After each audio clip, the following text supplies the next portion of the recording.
Alright, everyone, hello.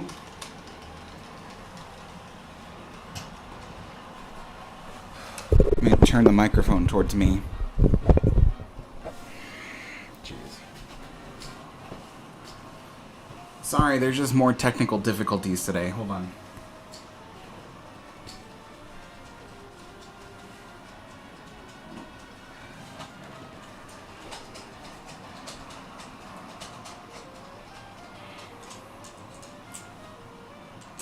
Gotta fix my microphone real quick.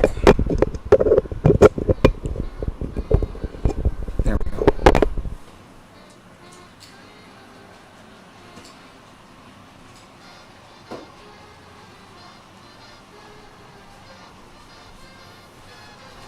Okay, so sorry that that this is so crazy right now, because I was getting the live stream started and the camera wasn't working, and it was the software again. It was the recording software I use for these live streams, and every single time I turn it on, it always creates trouble. So it's so annoying. It's just so annoying. But what am I supposed to do? It's free software. There's nothing I can do except just work with it. So I still have to preheat everything, because I would have been done on time if that software didn't cause so much issues. Let me just preheat the china real quick.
So I'm just preparing for the tea time.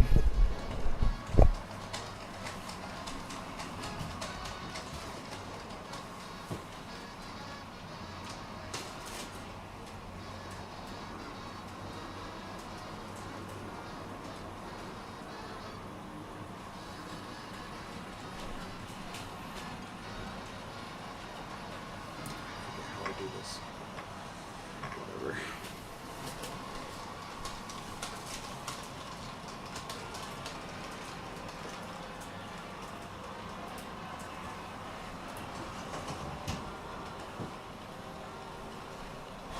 Okay, that should be everything.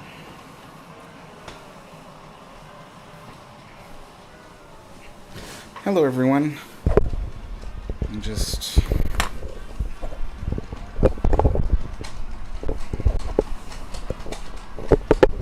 That's better. Okay, so... I'll tell you what happened in just a little bit. That was just so annoying. I hate how that happens right before every live stream.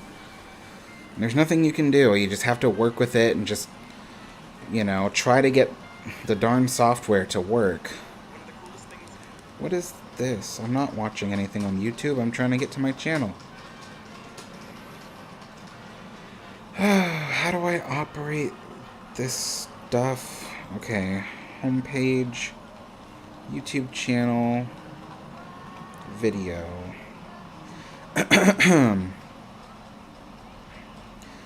Okay, so let me say hello to everybody real quick.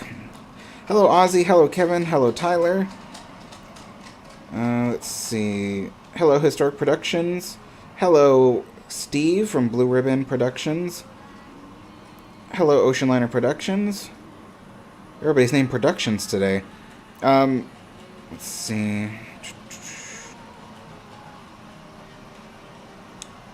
Hello, Alex. Hello, Daniel.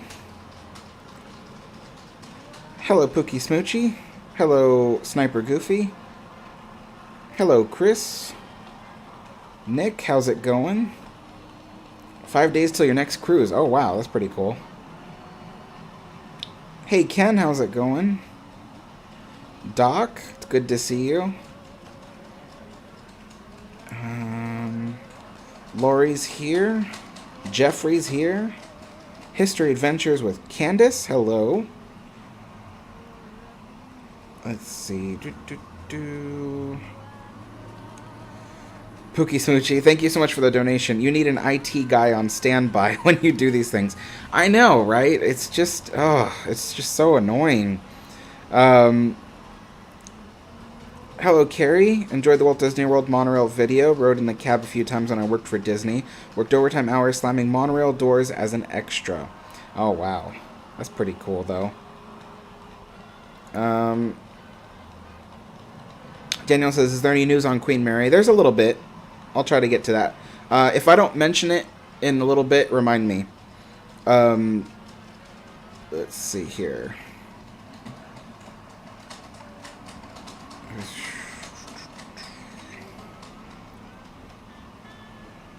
Hello, Ron.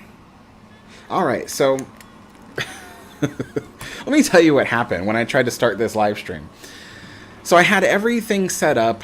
I usually save, preheating the china for the last thing before I start the live stream, because otherwise the water will just get cold and then I'll have to reheat it all over again. So I go and I start up the software. The software that I use to do this is called OBS. It's like, I don't even know what it stands for. But it's a common software everybody uses.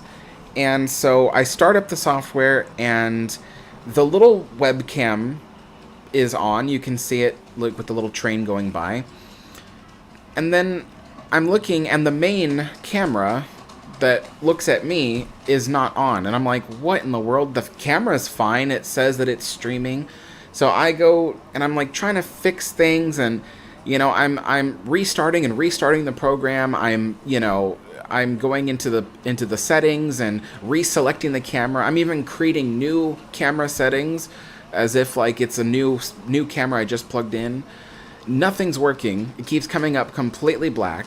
I check all the cords, everything's plugged in properly. So I go really quick on YouTube and I'm like, okay, why is the screen black? And so it's this really weird thing. You have to unplug the USB cable, which I've been unplugging it from the camera a few times, but you have to unplug it from the computer. So I unplugged it from the computer, plug it back in, turn off OBS, turn it back on, and then I have to go into the settings, deactivate the camera that I just selected, then reactivate it, and then it turns back on. I'm like, why that many steps? Like, it is the weirdest thing. So that's what was wrong, and that got me so frustrated right before tea time too. So let's go ahead and preheat the water.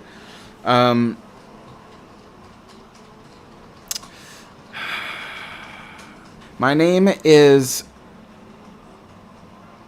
Sniper Boofy and Goofy.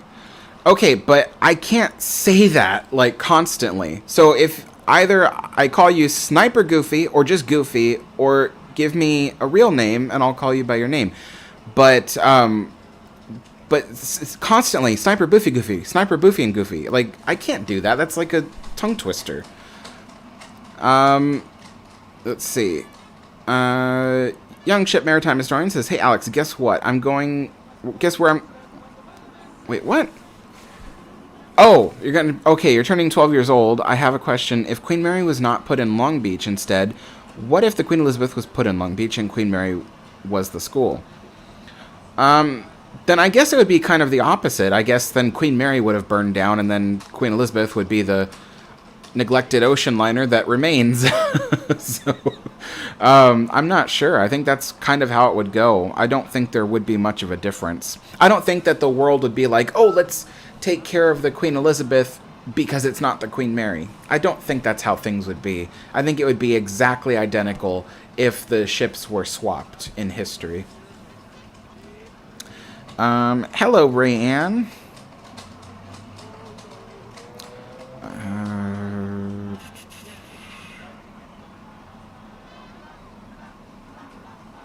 Let me see here.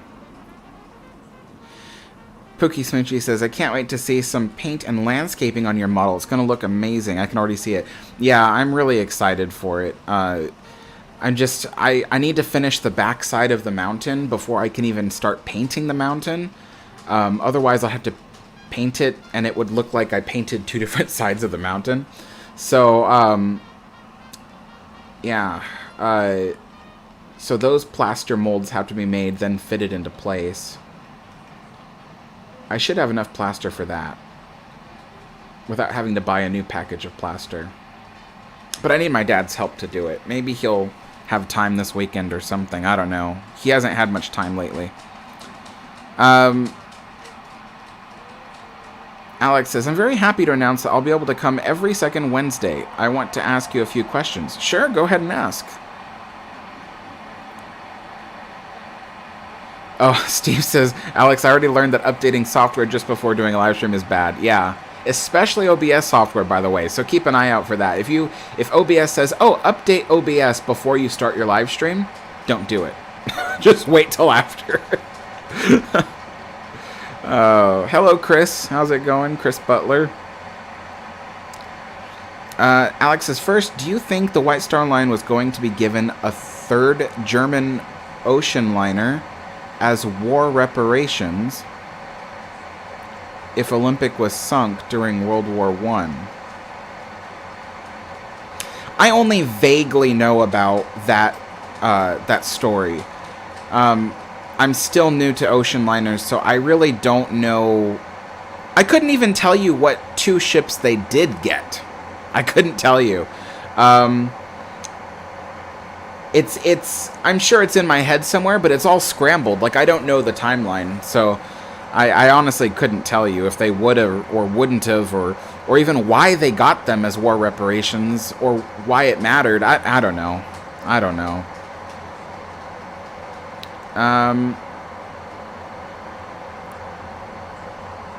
Kobe says, I just made some banana petite fours, and they are delicious. Awesome. I haven't made those in a long time.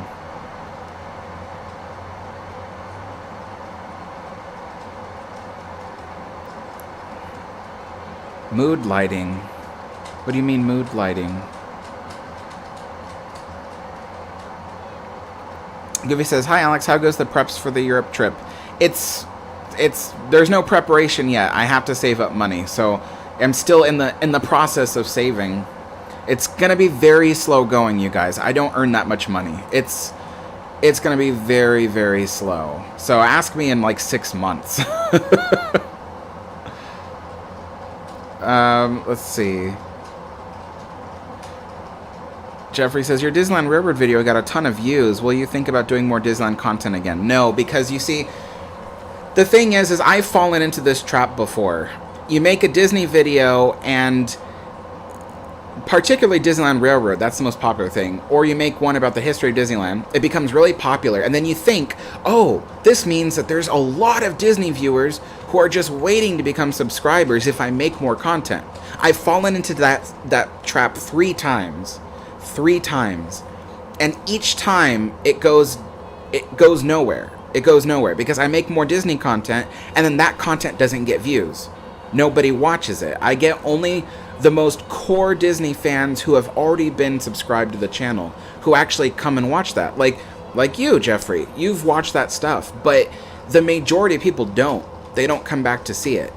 And so the thing is that the only reason why those videos were popular was because it was the most basic of basic things. There are like 3 things that are the most popular video you could make for Disney content. 1, the history of Disneyland. If anybody makes a full history of Disneyland, you can guarantee it's going to get some views. Maybe not the most popular of them, but still among the most popular. Or you can make one about the Disneyland Railroad, which I did. I happen to have the most complete history of the Disneyland Railroad. And that became super, super popular.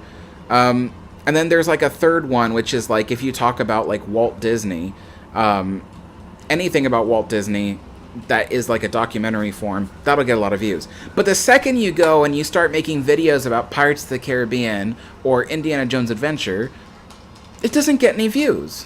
Nobody watches it because it's too specific, you know? So it's like it'll get maybe 1,000, maybe 2,000 views. That'll be very lucky if it does, but it won't get anything. I've fallen down that path 3 times thinking that, you know, if I just keep going and keep going. But like I said, for a whole year, I produced a ton of Disney content only. That was the year 2020. Then in 2021, I said, let me start doing some Queen Mary content. So I transitioned through the year 2021. And then by the end of 2021, going into 2022, I pretty much had stopped making Disney content. So it was 2 full years of just trial and error, trying to get those Disney viewers in. And it didn't happen. It didn't work. So I'm not doing it anymore, you know, and frankly, the park is not that interesting to me anymore. I've done it so many times since 2016, making all these videos and then remaking them and remaking them and remaking them to make them better, because each time I make the videos, I'm not happy with how they turn out. But yeah, I've remade the videos so many times, and now I'm just kind of like bored of it, you know, like I've made like 3 different Pirates of the Caribbean videos. I've made 3 different, what was it, Castle videos, 3 different Rivers of America videos, and 4 different Big Thunder Mountain videos. The 4th one is currently what's on the channel. But yeah, it's not that interesting to me anymore after doing it so many times. Let me grab a plastic cup so I can dump this water out.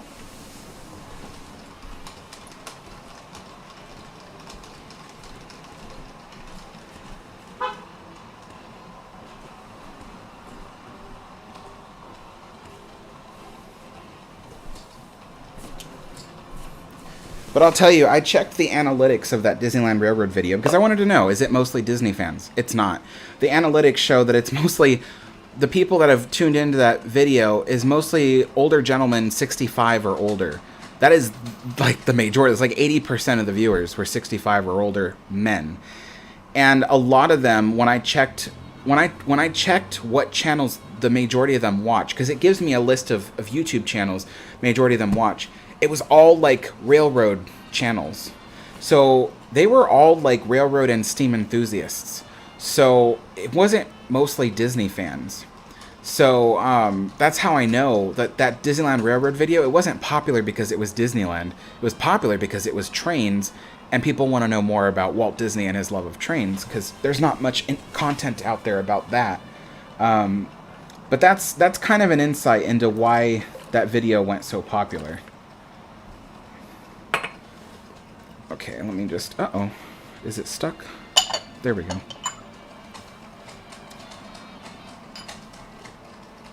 Dump half of that out.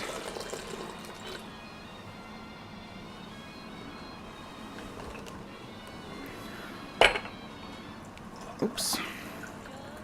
Can't see what I'm doing. Okay. Now let that preheat for a little bit. Bringing that up to temperature.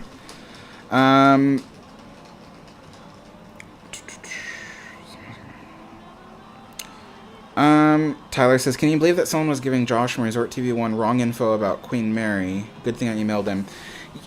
It doesn't surprise me. A lot of people have the wrong information about the Queen Mary, especially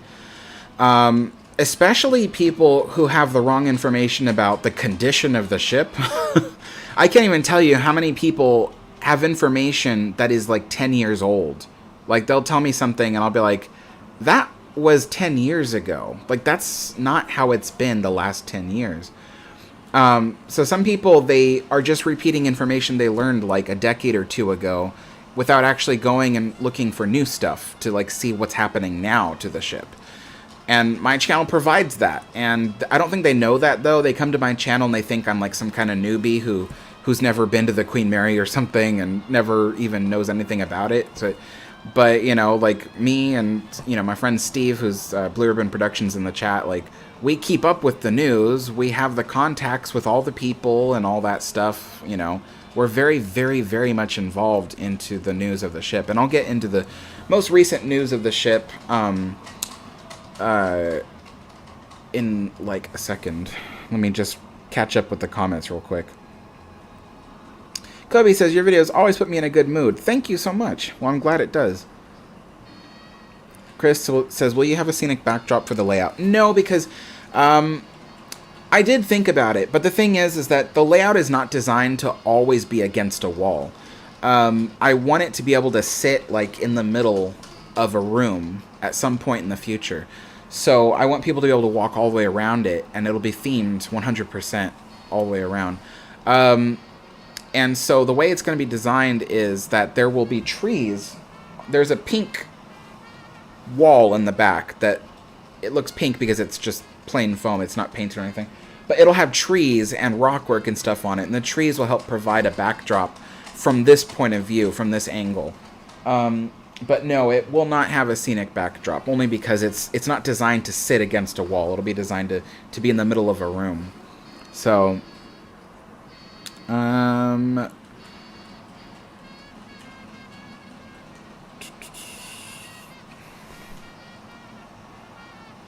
Ocean Liner Production says, I'm the only one in my friend group who likes ocean liners.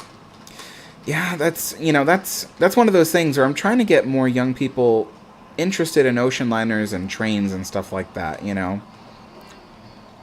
So, I don't know. Maybe one day you'll be able to convince them that something about ocean liners is pretty cool.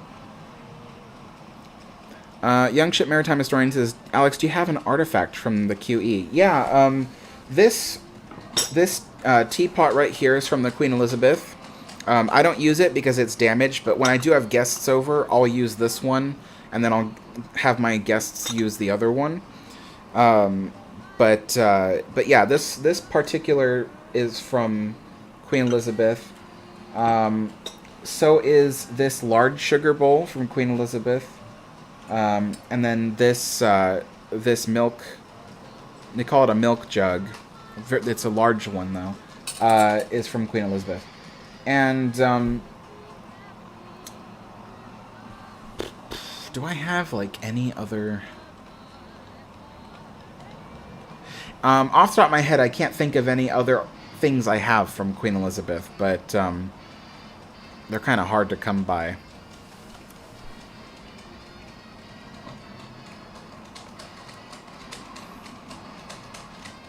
Pookie Smoochie says, have you ever watched Mad Men? I've watched an episode here or there because my dad was really into it.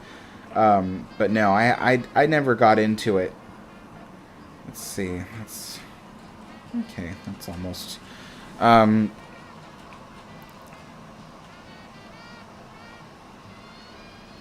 Doc says, Alex, I live walking distance to the cruise port here in Tampa. We have a lot of crowds due to this. Is the Queen Mary near a regular cruise port? Does this not drive business to Queen Mary? It does, and she is. The Queen Mary is literally right next to the Carnival cruise port. So Carnival ships take off from the stern of the Queen Mary. Yeah, and sometimes Cunard ships come into that port as well. And in fact, the money that the cruise terminal makes, about 2% of that money goes towards the maintenance of the Queen Mary, because they're using the Queen Mary's land that's sitting next to the ship as the cruise terminal. So yeah, it's something in the amount of $2.89 million per year is generated from the cruise terminal that goes towards the Queen Mary's maintenance. They want to double the size of the cruise terminal. That way it can provide more than $5 million per year, which the reason why is because Queen Mary's annual maintenance costs, just the general upkeep of the ship, is $5 million per year, which is actually pretty normal for something of that size. But they think that if they can build a second cruise terminal to allow 2 ships at a time to come to the terminal, they can double the amount of money they make, and then the amount of money that is generated from the cruise terminal will pay for the Queen Mary's maintenance every single year, which I am totally, all for that, completely supportive of it. Imagine not having to pay for the annual maintenance fee at all because it's all generated, for the ship. So that'd be pretty cool. Does it bring crowds to the ship?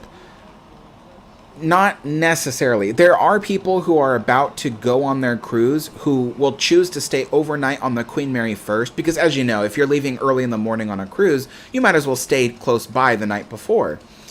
So people will book their rooms on the Queen Mary the night before, and then they'll go on their cruise the next day. And people actually kind of like that setup. But there's no pedestrian crowds because the area where Queen Mary is on the other side of the harbor.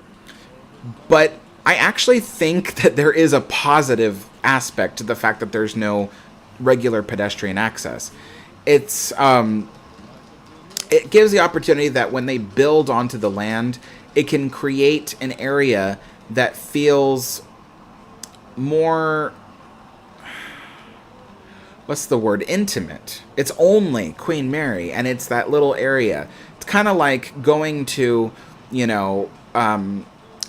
like the downtown Disney shopping district, or if you're in Walt Disney World, Disney Springs, or, if you live in Southern California, there's like the Irvine Spectrum is this big shopping district and stuff like that, and it's its own little island. And I think that can really benefit the Queen Mary, is having a massive, entertainment and shopping district next to the ship. And the fact that it is separated from the rest of the city is actually a good thing, because, first of all, they can take, the safety measures will be a lot more refined. It'll be easier to keep the place safe, but also, it's separate from Long Beach. So, I don't know, there's just a lot of things. But the other thing, too, is that some people have said, well, why don't they move the Queen Mary to the side of the harbor where the downtown is? And I say, well, the thing about the Queen Mary is when you get, the best rooms on the Queen Mary have the view of downtown. It's this beautiful harbor view. If you were to move the Queen Mary to the other side, then that view would be of, the industrial area. Now, true, if you have port side rooms on the Queen Mary, you do see the parking lot in the industrial area. But if that's developed into the shopping district area, it'll look much nicer. So, yeah.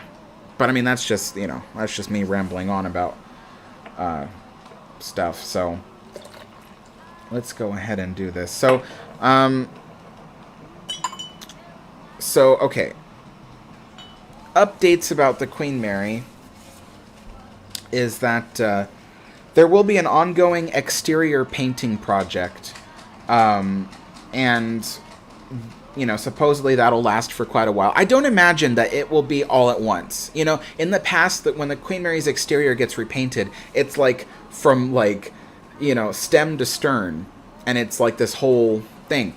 I don't think it's going to be like that. I think it's going to be section by section, and it'll probably last for maybe 6 months to a year, instead of just one sweeping motion to repaint the ship. And I think it's because, first of all, Long Beach doesn't necessarily have the budget to just all at once repaint the ship. But the other thing too is not all areas of the ship need repainting. Let me go ahead and turn this back on. Not all areas of the ship need repainting. So just some key critical areas. A lot of the ship could use touch-ups, though. But yeah, so that'll be an ongoing project that will take a while. There will be new flooring installed in the main hall. The main hall is the area that is also referred to as Piccadilly Circus on the Queen Mary. That's on Promenade Deck. That'll get new flooring like linoleum that looks like, they say, the original, but there was two different designs in the past. I don't think they're going to go for the 1936 design. They might go for the 1947 design. So so yeah, that is what's happening for that room. Come on. Can't see. Okay. Top that off. Oh, this could use a little bit more. There we go. Okay. Now the tea goes in for 5 minutes. I like to wait for it to get to 4:33. That way I can time it.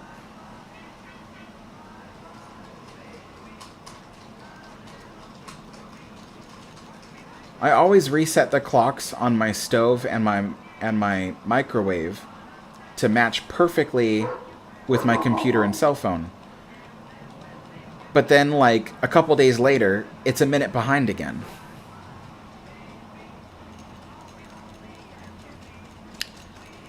So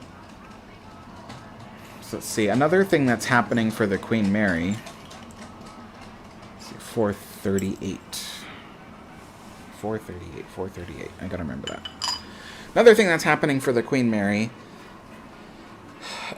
is that the lifeboat that is sitting on the dock of the Queen Mary, that one is going to be there for tourists to kind of walk around, take pictures with it. That one is currently undergoing some form of restoration. That way it'll look nicer and it'll be properly kept up for pictures. So that one, as far as I understand, is currently undergoing restoration. Let's see.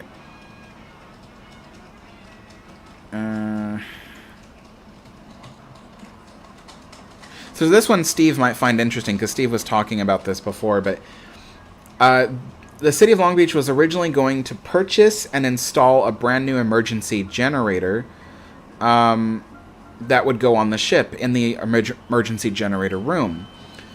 But I think the City of Long Beach figured out that they could save themselves like a couple million if they just have the emergency generator installed on the dock and then link it to the ship with cables. Because think about it, trying to move a giant generator onto an old ship with limited entrances and exits. It's a lot of work. So so I think that they did install the emergency generator, and it is linked to the ship with cables. I saw some cables, some brand new cables that were connected to the ship, and I was kind of like, those weren't there before. What are those? And I think that's the emergency generator cables. So so yes, there's that. Trying to think.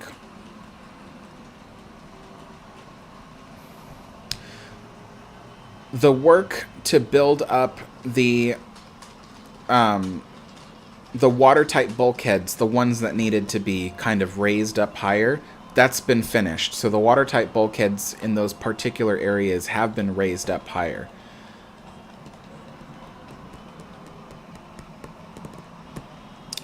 They're still working on installing the bilge pumps and water intrusion alarms. Those will be done within a matter of weeks, actually. So it's very, very close to being done. And they are currently installing the new hotel boiler on the dock to supply the ship with hot water for the hotel rooms and kitchens. So that's currently going on. And then some repairs to light fixtures in various rooms on Promenade Deck. When the ship reopens, it will be a limited reopening. Like, there will be certain things that will be open. But the good news is that one of each is going to be open. So there will be about 100 hotel rooms open when the ship reopens. There will be at least one restaurant open when the ship reopens. There will be at least one souvenir shop open. There will be at least 1 or 2 tours being offered on the ship when it reopens, at least. So there's like at least one of everything being opening with the ship when it reopens. But another interesting thing is that there will be new furniture in the observation bar. I'm not sure what it'll be. I hope it looks original, but I don't know. And then new floors in the observation bar. They say linoleum, but I don't know if it's linoleum that will look like it did in the 1930s or if it's just linoleum. I don't know. Like, I don't even know. I wish I knew, but I don't. So yeah, that's kind of what's going on with the ship right now. I would make an update video, but there's nothing to show. I can't show anything. It wouldn't be a video. It would be more like a podcast because there'd be nothing to show. So, you know, my hope is that when the ship does reopen, I can have friends who will go there and take photos or video of it. So that way I can provide updates as they happen. You know, if something gets repaired or replaced, I can show you guys what's been repaired or replaced. Because when the ship reopens, which they believe will be around April 1st, it will still be an ongoing project. So it's not going to stop. It's just they're going to keep working on stuff. But they hope that the majority of the ship will be completely open by summer. And restoration work will continue for the rest of the year, probably even through 2024. Just projects at a time, because remember, this is being done by the city. They didn't hire people to do it. It's city workers who are going on the ship and doing the work themselves.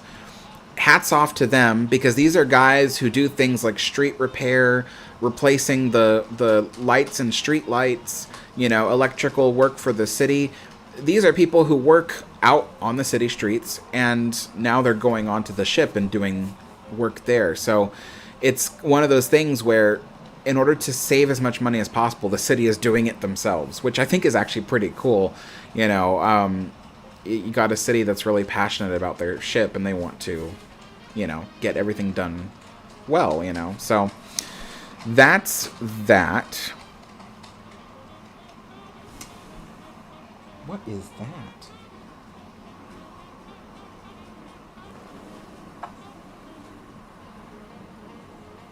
No, that's that one.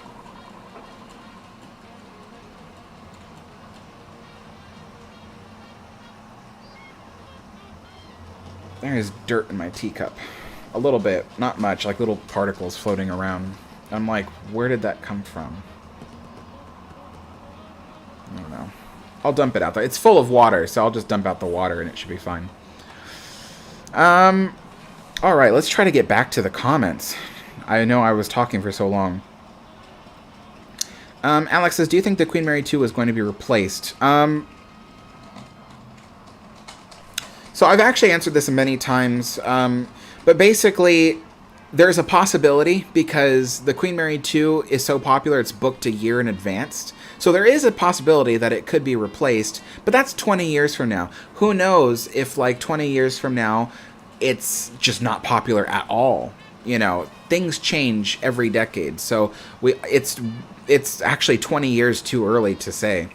But yeah, I'd be surprised if they didn't. Let's see.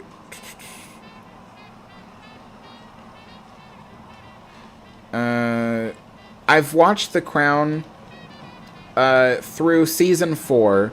I started season 5, but then got really bored. I didn't realize season 5 was pretty much only about Charles and Diana, and I don't think their relationship was that interesting, to be totally honest, so I haven't watched anymore. I think I got through 2, maybe 3 episodes of season 5, and I just stopped watching. I was just really, really bored. Chris says, Bismarck went to White Star Line as Majestic, Vaterland went to US, and I'll never remember that. I'll have to read it somewhere. Because what I need to do in order to learn something is I need to have, like, a book, and then I need to be able to reread, and then take notes, and reread the notes, and so I'll never be able to remember that.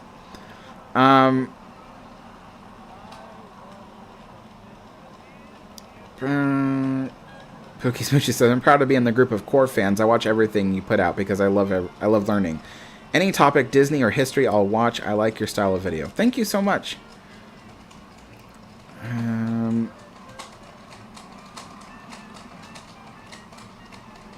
Manny says, make the guest relations video public again. Let the plaid seethe and cope. Gosh. Manny, it's been a while since I've seen you on the channel. But yeah, I mean, I don't know. I could, but it's just so upsetting, you know? It's like you work with people and you think you had this like great relationship with them. You think like, oh wow, I had such great memories there and made all these friends. And then you find out that all of them have been talking behind your back and that they don't even know who you are. It's like, what? Like, I was just like, that is, it just totally ruins my entire memory of working for them. Like, that was just unbelievable.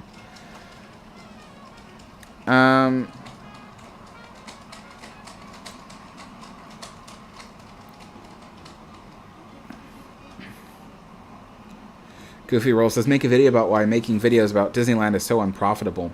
You know, to me, it's not so much about the profit. I'd put out the videos. I'd put out more Disney videos even if it didn't earn me a single dollar.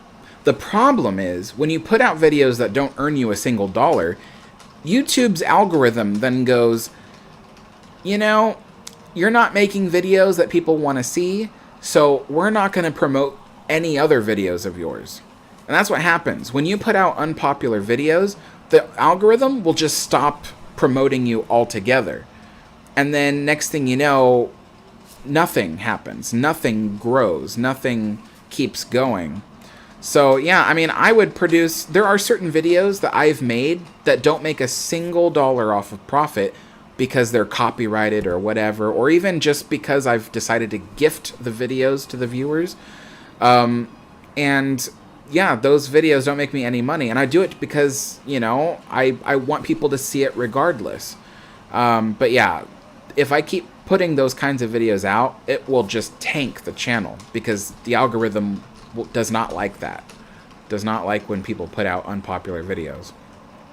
So, but yeah, I did put out videos that I'd never monetized. YouTube now monetizes all videos regardless of whether or not I make money off of that monetization. They still put commercials on every single video now. So I've actually had people go like, oh, you're making money off of this video. I'm like, actually, this video in particular, I'm not making any money off of it, but YouTube is. So,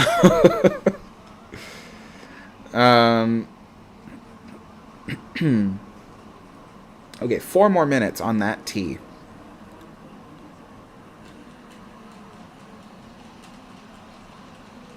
Chris Surface says, the one reason why I don't really like Disney stuff is just it feels so fake to me. I can see that. I've had people tell me that in the past, that Disneyland just seems so fake. I don't know if you just mean like movies or if you mean like the parks, but when it comes to the parks, there actually is something pretty cool about the Disney parks, which is that a lot of people think of it as like this big fake place. You know, I've had a friend's grandfather once told me that. And I was just saying, if you can't think of Disneyland necessarily as a real place, you have to think about it as a work of art.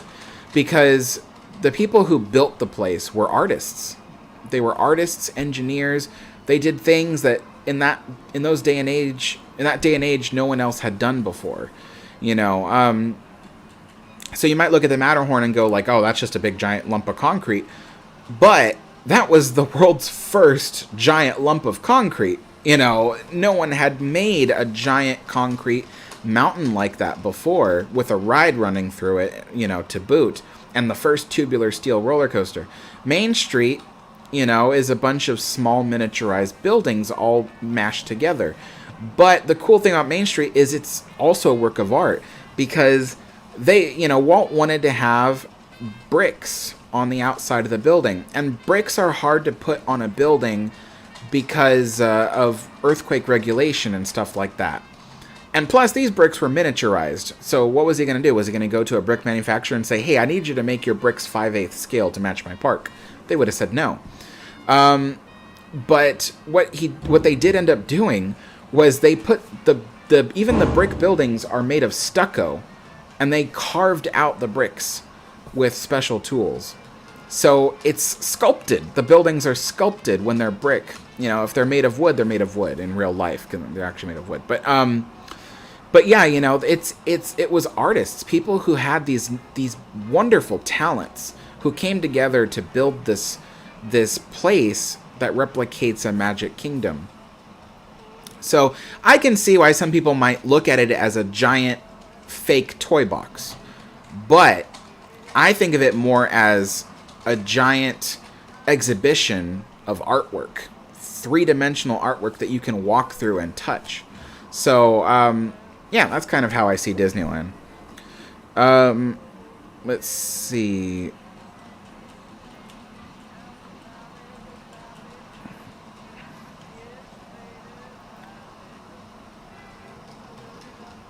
One more minute on that tea.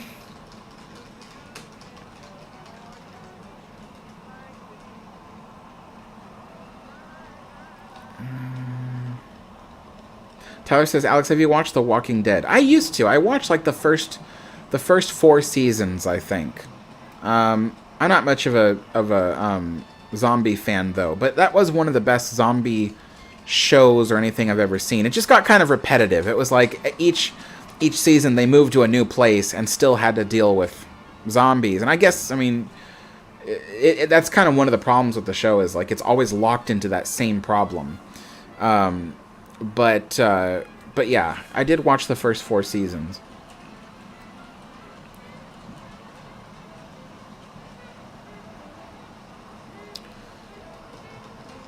Daniel, interesting. The Queen Mary was in Louder and Prouder, Proud Family. Okay, time for tea.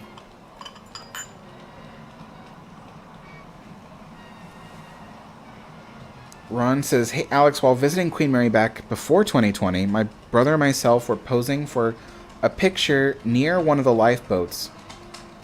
A rusty screw fell off the bottom of the lifeboat. My brother has it. If it fell off the bottom of the lifeboat, it's probably not original. Because underneath the lifeboats, they had installed a fiberglass sheet on the bottom of the lifeboats, because the bottom of the lifeboats were completely rotted out. And so the only reason why they looked complete when you walked underneath them was because there was a fiberglass sheet in the shape of the boat underneath, and it was screwed in. So the screw that probably came out was probably like a screw from the 1990s. So, sorry.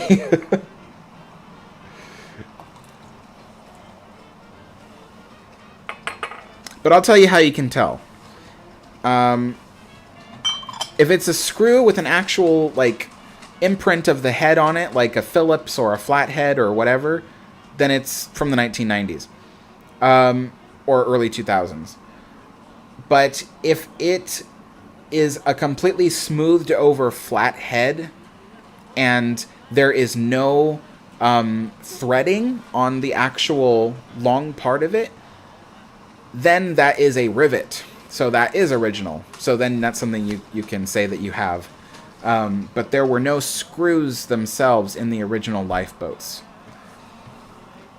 Okay, so that's good. Let's pour the tea. This is Earl Grey tea. I've been really craving this for a while.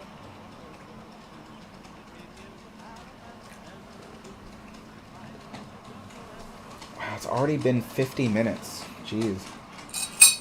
Since we started the live stream.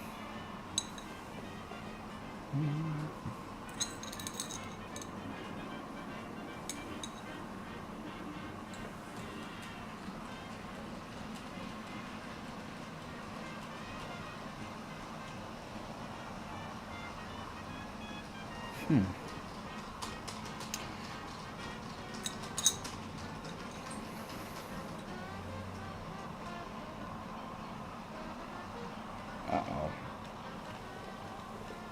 Does anybody remember? Does anybody remember when I put the tea in? Because I'm looking at it, And it was 4:48 p.m. when I took the tea out of the teapot. Because I remembered it was 4:33. Oh, it was 4:33 when I put the tea in. And I accidentally passed 4:38 and went all the way to 4:48. Man.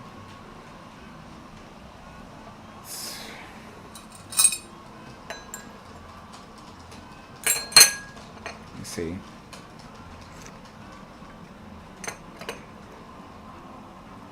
Ugh. Oh, God.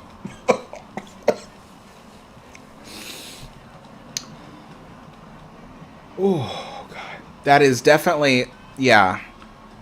It went 10 minutes longer than I thought. For some reason, I thought only 5 minutes has elapsed since I put the tea in the thing. I'm going to have to start again.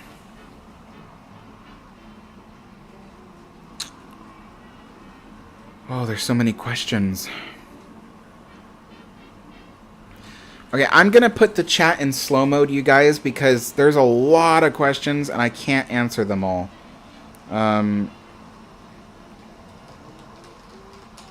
Oh. Alright, I'm going to go. I got to go to my computer to do that.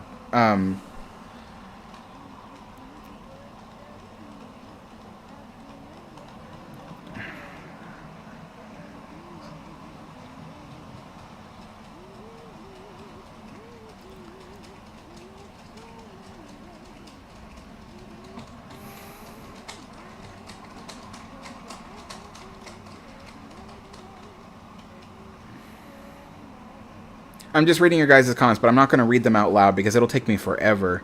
I'm trying to get caught up. Pookie Smoochie says, how often do they repaint her when she was in service? I'm assuming you mean the Queen Mary. She got paint touch-ups at the end of every voyage. So each time she arrived in Southampton or arrived in New York, she got paint touch-ups. But she got a complete repainting approximately once or twice a year. So, because she went in for she had 2 annual overhauls. So approximately every 6 to 9 months. 9 months was really stretching it. But when she went in for her overhaul, she got a complete repainting. So, but yeah, paint touch-ups every time she arrived in port.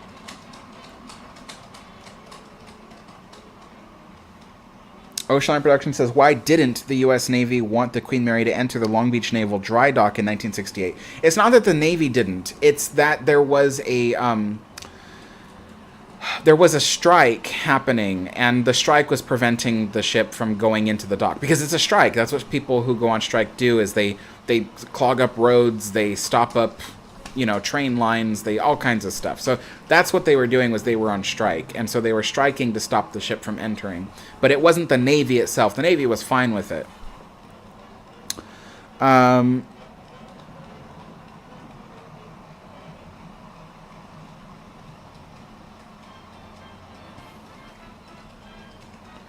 Doc says, Alex, I apologize if I asked this before, but didn't understand. I'm fascinated by the art displayed on the Queen Mary. Is there an archives where it's stored or cataloged? It's stored but not cataloged. There is an archives, heavy quotations in the air. It's basically the forward cargo room areas, essentially, of the Queen Mary. It's in the bow. And it's not... none of it is truly cataloged. It is stored there, sometimes neatly, sometimes messy. There's a big pile of old 1936 rugs just laying on the floor. There is no controlled air conditioning to keep it preserved. The windows are open. So yeah, there is an archives, but it's not like anything you would expect at a museum.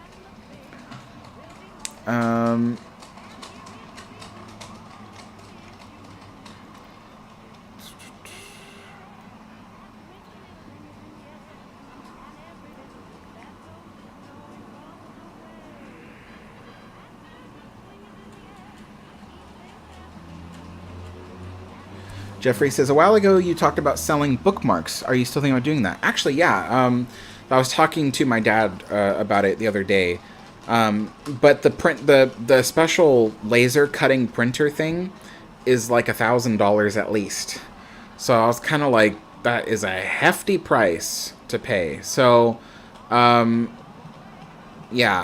And then selling paper bookmarks, there's a lot of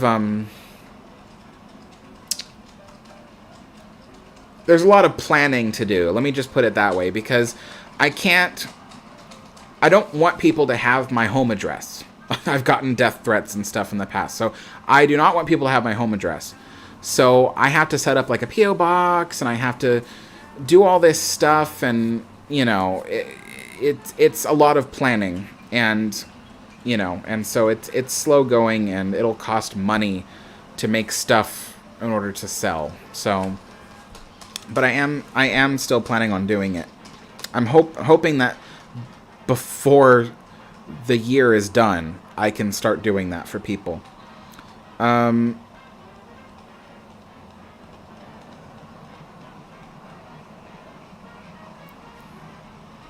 John says, hi Alex, mostly into cars, but this 62-year-old really enjoyed your Disneyland train videos. Since I started watching YouTube on my TV, I look forward to longer, more in-depth videos such as this one. Awesome, well thank you.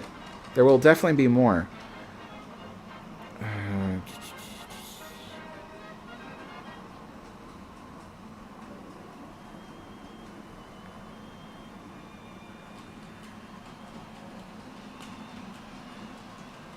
Taylor Allison Swift says, hi, I just came across your channel. What is it all about? This channel is basically all about history and technology and the design of pretty much anything from the age of steam. So, yeah, you can find anything from, you know, the story of various ocean liners and trains to the technology behind them to the... I'm soon going to be doing videos about the interior design and, you know, and even the fashion and celebrities who were aboard these various trains and ocean liners. There's a heavy influence of the RMS Queen Mary on this channel because it's my favorite ship.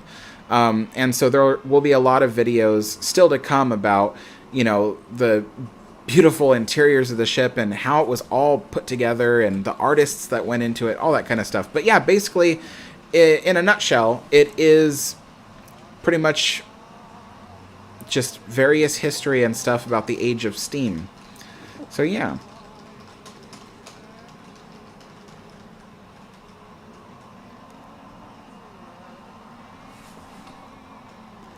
Okay, I'm all caught up.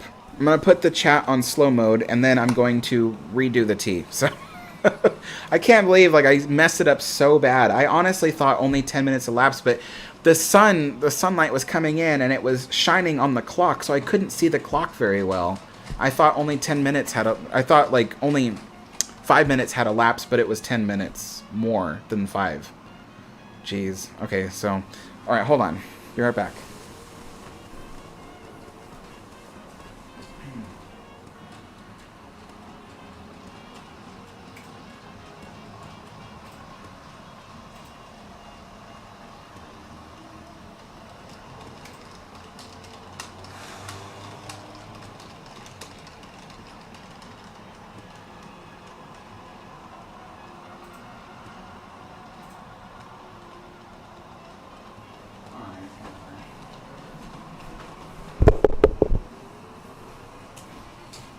Alright, well, I don't know how to turn the chat on slow mode, so I guess that's not going to happen.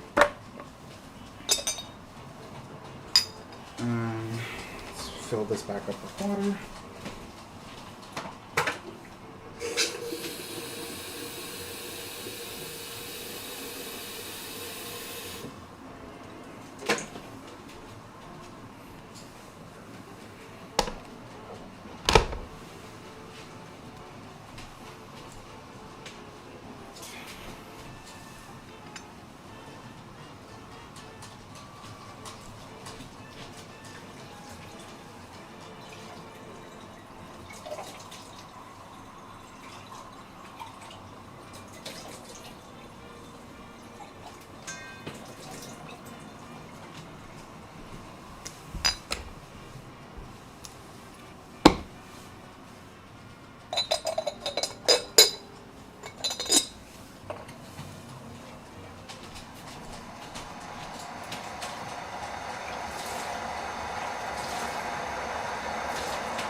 Alright, I'm back.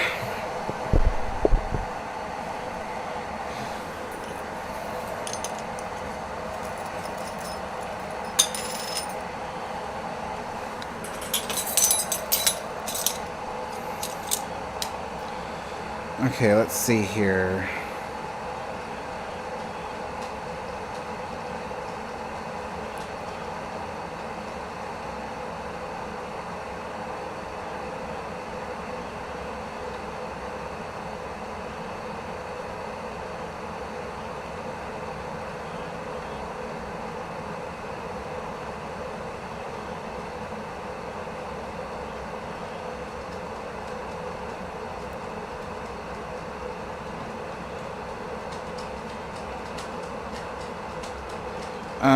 Tyler says, have you read or seen The Devil Wears Prada? Do you think Miranda Priestley would love Queen Mary and Queen Elizabeth? I've watched the movie, but I mean, she's a character that has, I don't know what that, I don't know, I guess, I don't know. I've never been asked a question like that before. Hey, the professor's here, how's it going?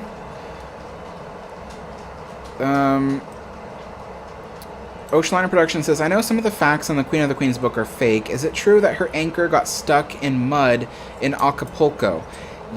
Yes, as far as I understand it, yeah, that was true. The Queen Mary's anchor got stuck in mud in Acapulco.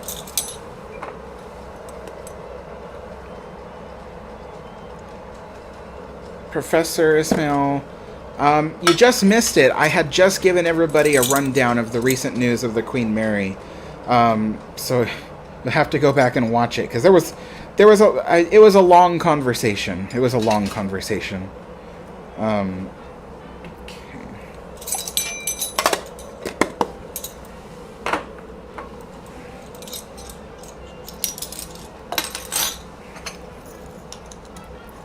Okay. Oops. It's good.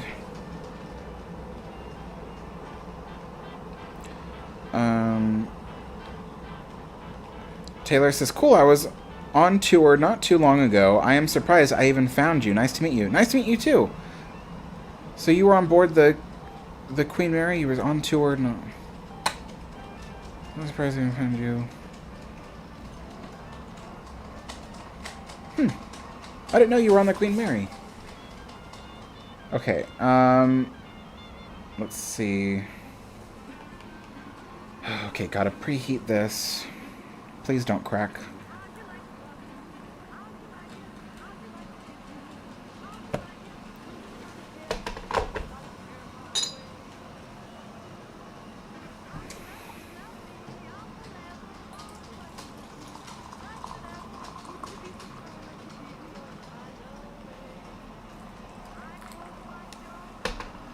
Okay.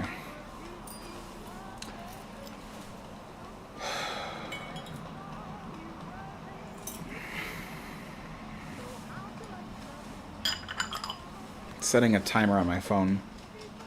I'm not gonna ruin that one again. Let's see.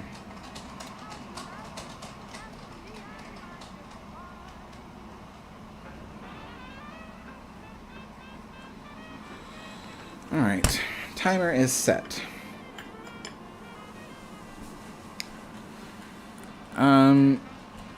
Okay, JBB says, wow, that is a really nice layout, but I gotta ask, how did you make the hills? In some days, all the wood I need for the table board will arrive, and I don't want to have a flat, boring layout. So the hills, I have a video about it if you want to see it. It's the video is on my channel. It's called Building Mountains, I think, on my model railroad. It's on the channel. If you go to my playlist and look for Tumble Rock Canyon Railroad, there's a whole playlist on how I built the layout.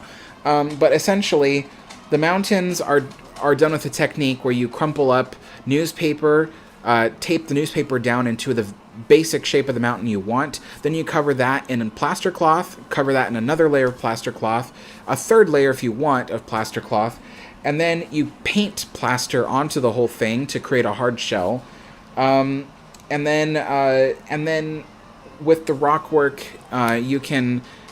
I have a mold, a rock mold, and so I just made the rock mold and then pasted the rock molds to the rock work and stuff like that. So it's not finished yet. There's still more work that needs to be done. And then you paint it and stuff like that. So that's how it works. There's other techniques too. Some people, they have access to a particular pink foam.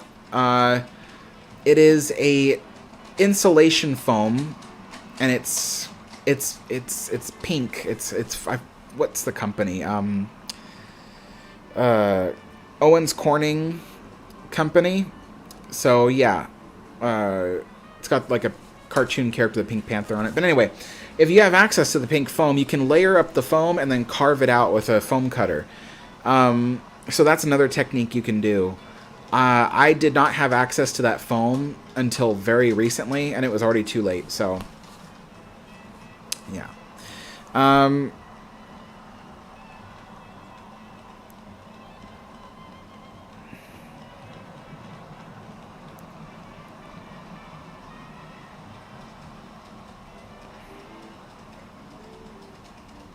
Taylor says, what kind of tea? I love tea. Today it is Earl Grey, but I sometimes vary between... Sorry, my shirt is like all bunching up. Sometimes I vary between Earl Grey, English breakfast, Irish breakfast, and Lady Grey tea. So those are the 4 teas I usually do on here. It's actually kind of funny. I never really would have thought of myself as a tea person. Like, I always started off as a coffee-only person. But as I got older, coffee just doesn't agree with me anymore. I just can't process it very well. So yeah, I switched to doing teas because I have this whole tea set from the Cunard Queen Elizabeth and Queen Mary. And so I thought, wouldn't it be kind of cool to try to like replicate that a little bit and do live streams of that and just talk to people. So, yeah.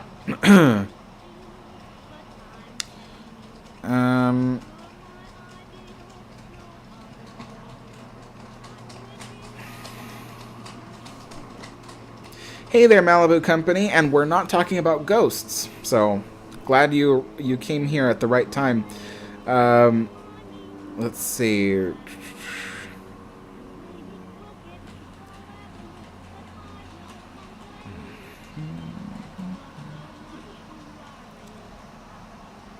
J. Rod says, did the Queen Mary have plumbers? Like when the Queen Mary was in service, she had people who did maintenance on the ship, and I'm sure that they could do plumbing work. But I don't know if she specifically had plumbers. Hold on.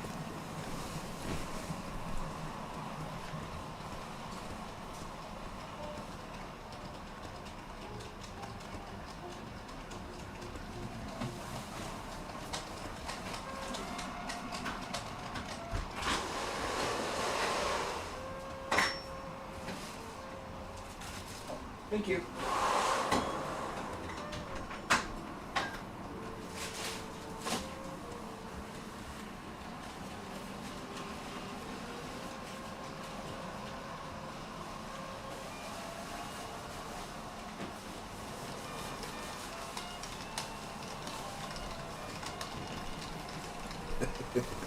Sorry, there was someone at the door. Cool. Tea is done. Ow. Really hot. Give that a quick stir.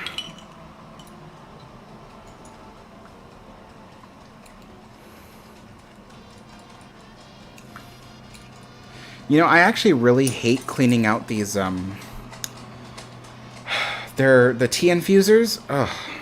Because the tea leaves, they stick to the tea infuser. I can't stand it.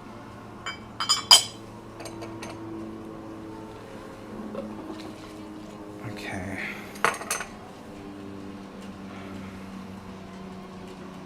There we go. That's a better color. Because the last batch of tea I made, you know, it was over steeped. And when I poured it out, it was almost black. I was like, that doesn't look right. And so I tasted it, and you saw how I reacted. It was really bad. So, I had to remake the tea. There was no saving it. Alright, so let's see here. I only put a certain amount of sugar in my sugar bowl because I was only expecting to maybe refill the cup twice, not 3 times. So, hopefully that'll do. Give that a quick stir. The milk.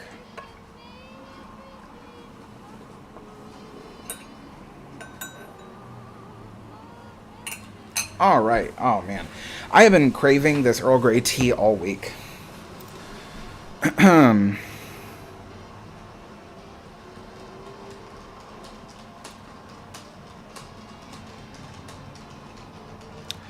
Pookie Smoochie, I know they're not the real Taylor Swift. I know. But there's a lot of people here who are, you know, their usernames do not match, like, the person or place or whatever it is that they are. Like, there's some people who are like called like Cunard or whatever, but they're not actually from Cunard. They're just fans, you know. So, you know, I was assuming that when she said she was on tour, I thought she was on tour of the Queen Mary. So I was like, oh, because I know that they were doing tours. So yeah, I didn't think it was Taylor Swift, but no, I don't think, you know, Taylor Swift isn't necessarily. Let's see. Oh, I see. Okay, I didn't see that message. I am a singer-songwriter. You must have heard of me at some point. Yeah, I don't know. If they violate the rules, then we'll remove them. But Taylor Swift didn't violate the rules by pretending to be Taylor Swift. So, let's see.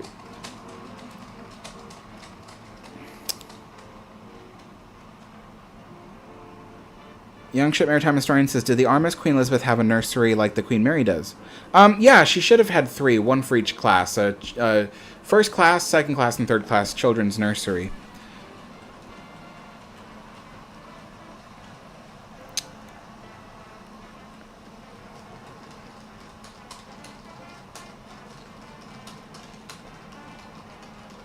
Oh, have a good night, Doc. I'm glad you joined us. Let's see. Oh, it's no problem, Rena. Good to have you here. Oceanline Production says, what is fake in the Queen of the Queens book? Off the top of my head, I don't remember. But there are a few fun facts here or there that the author got wrong. It wasn't fake. Like, like fake is not the word I would use to describe it. It's the author got the information incorrect. But I don't remember off the top of my head. It's just little things here and there. So, but yeah.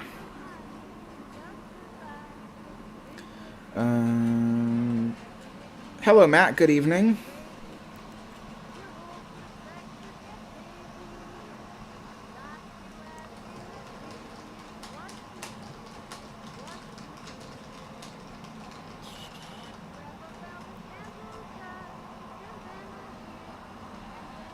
Young Ship Maritime Historian. No, I haven't seen the 2006 commercial. Matt says, can we talk ships today? Of course, yeah. I mean, I'll do my best. I don't... let's see.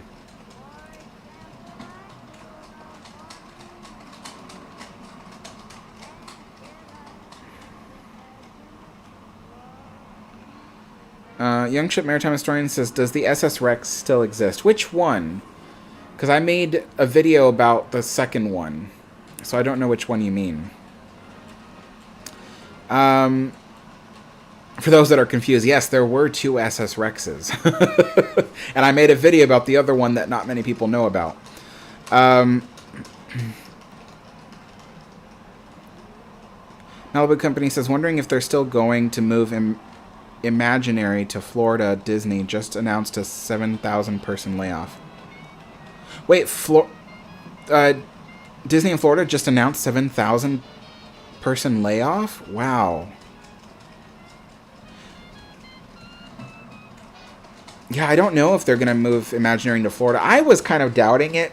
There was this huge backlash going on, and then with what happened with Governor DeSantis and all that, like, I imagine that Disney didn't want to move them anymore. But I don't know.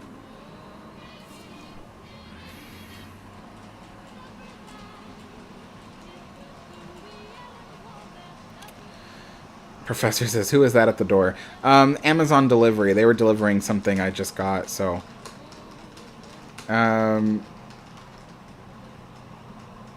Daniel says, Alex, what in your opinion is the saddest scene in Titanic 1997? The saddest scene. Oh, that's good. Oh my gosh, that is so good. Let me think. Because there's a lot of sad scenes.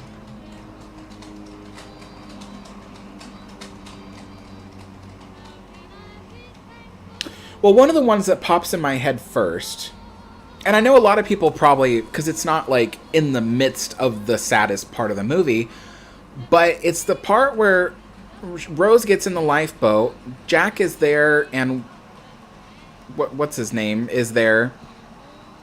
But in the background, there's the guy who's telling his daughters to get in the boat. He says, what makes me sad is when he says, it's goodbye for a little while, only for a little while. And that, I think, kind of hit me because the thing is like you can hear in the tone of his voice, he knows. You know, he knows that's the last time he's going to see his daughters. But he tells them it's only for a little while. So that way they wouldn't worry. I think that kind of hit me in a certain way. And so I was just kind of like, that's pretty sad, you know. Another sad thing is, you know, the woman who's putting her 2 children to sleep. You know, she's, I think, 3rd class possibly. And, you know, they couldn't get a lifeboat, so she's putting them to sleep in the lower room. You know, that's pretty sad.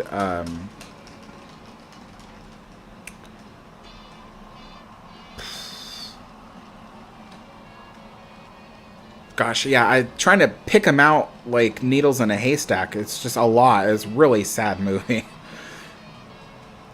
By the way, the Titanic movie, I don't know, a lot of people don't know this, but the movie is coming out this weekend, the original Titanic movie, in theaters in 4K 3D, so to celebrate the 25th anniversary of the movie.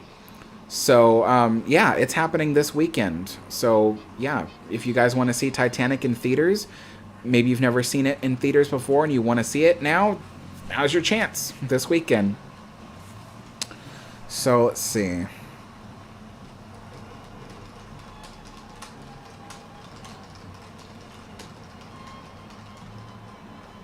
Hello, Brian Rock.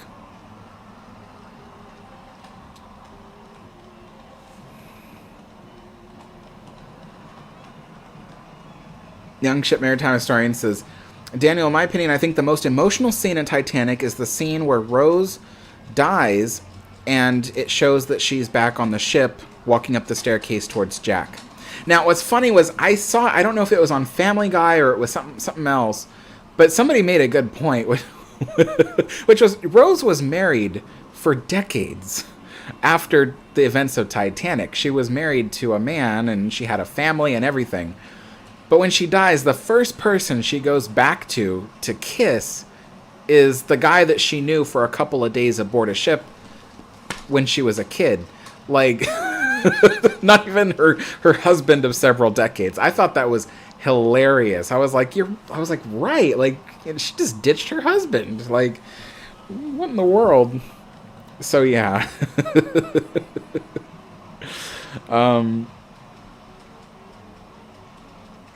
Let's see. Chris Butler, thanks for joining us. I'll see you later. Matt says, have you heard of the boat train that was a special service to Southampton to board Titanic? I have heard of that. And there was also one we talked about last live stream, the Cunarder, which was a special train that took people directly to the Cunard docks as well.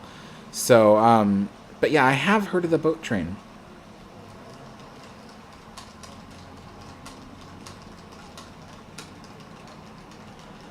Chris says, any possibility of making videos on RMS Mauretania 2? Possibly, but that's in the far future, because right now I'm still learning about the basic ships, the ones that like everybody knows about, because I don't know about them. So, yeah, I'm still learning the basics. Let me just put it this way. The only ships I probably don't see myself making videos about would be the SS United States and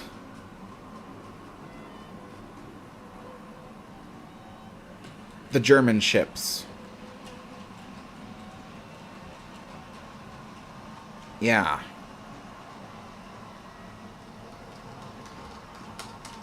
No, yeah.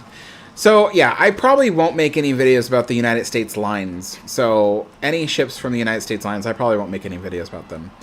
I only make videos about things that interest me. If I'm not interested in the subject matter, I'm not going to make a video about it, because then it won't be a good video. It won't be like, you know, it won't be a sincere video. So, and I like making videos that show my passion for stuff, and so yeah, I don't there, but I mean, yeah, it has to be something that really catches my interest.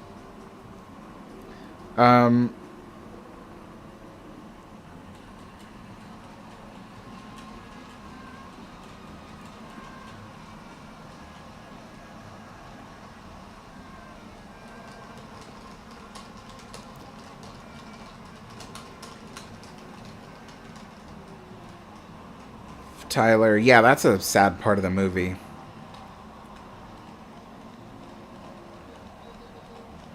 Rena says, I'm going to watch Titanic tomorrow in the theater for the 25th anniversary.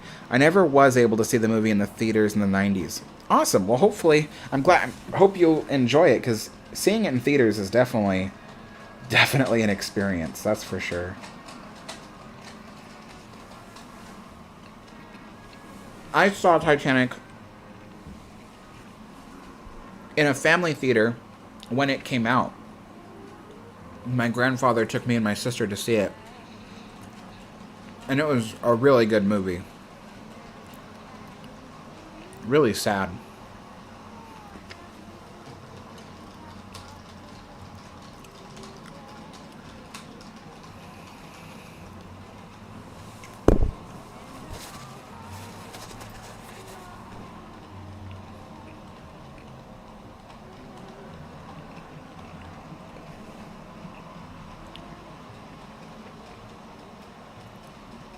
Hello, Transit Biker. Matt C says, have you seen the A Night to Remember 1958 and Titanic 1953 movies? I've seen A Night to Remember, and I've seen Raising the Titanic, but I haven't seen Titanic 1953.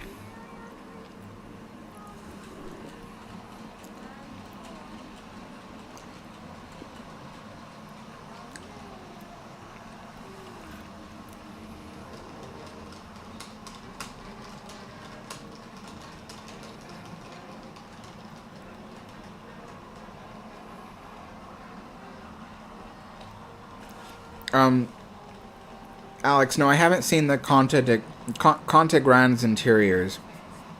I'll check it out when I can.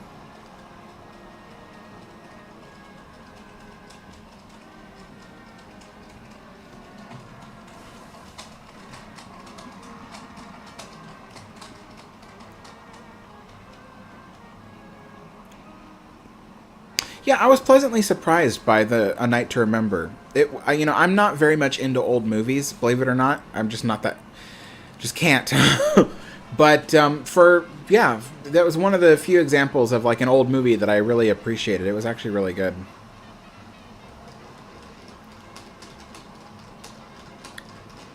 Tyler says, I have a new love, Johann von Oldenbarnevelt. Yeah, I know.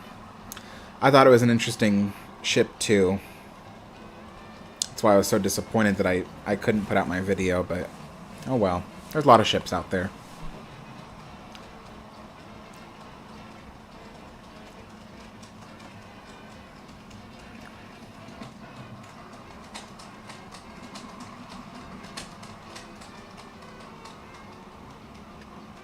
Transit Biker says, I noticed a downspout drain looking thing on the aft of the funnels of Olympic. What were those for? A downspout drain.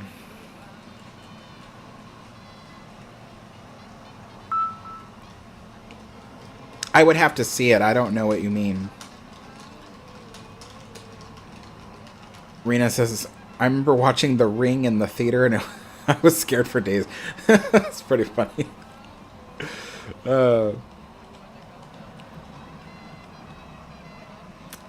Chilling in the Frozen North says, good evening, Alex. Boat train question. If you partake of that service on your UK trip, can you consider making a video about them? I've always wondered if the train arrives right at the dock.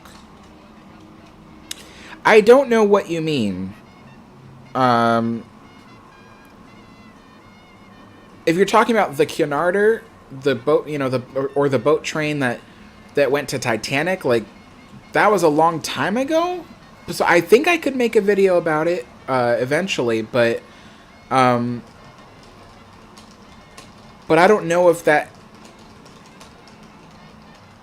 if, like, you mean, like, when I go to my UK trip, like, if I could go to the location where the boat train stopped and, like, video that for the, I think that's what you mean.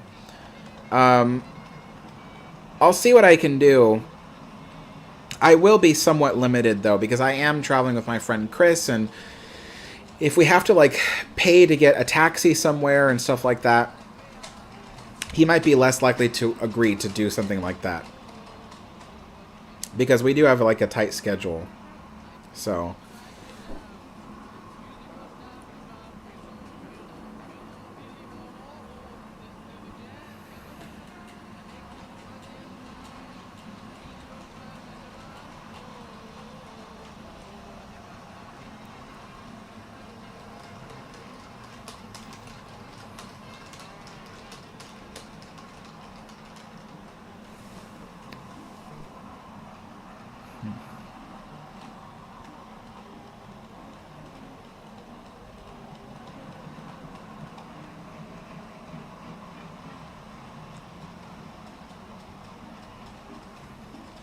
Oceanliner Productions about the SS Michelangelo. I would have to research it first to know if it's interesting. You know, I can't tell you, like, here and now. Like, if you introduce a random ship I've never heard of and you say, "Oh, will you make a video about this?" Like, I don't know. I have to research it and see if I find it interesting. So,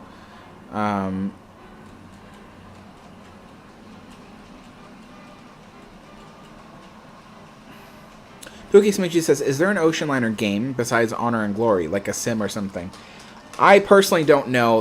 People have told me that there's games where you can, like, ram ocean liners into each other and stuff like that. Like, but I'm not interested in that stuff. But if there's someone that plays that stuff in the chat, let Pookie Smoochie know. But yeah, I've heard that there are stuff like that. But yeah, I don't know. I know that one that I'm looking forward to is one that is about the Lusitania. So it's being designed by a group of people, which includes I'm trying to remember. Why am I drawing a blank on his name? I don't know, but there's a group of people who are making essentially Titanic Honor and Glory, but for the Lusitania. And so I'm looking forward to that. There's no release date yet, though.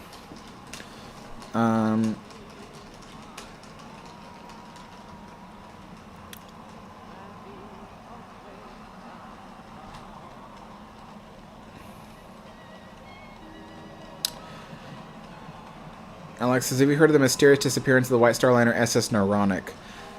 I feel like someone made a video about that recently. So, but no, I haven't personally looked into it.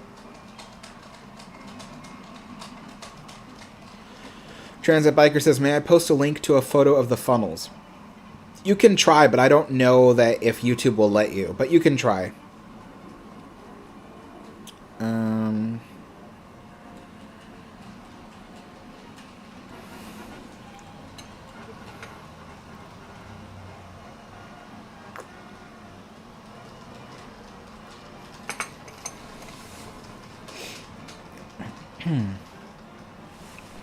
Miles High says, I live 90 minutes from Halifax, Nova Scotia, where the Museum of the Atlantic has Titanic artifacts like a deck chair, life belts, etc. Interesting.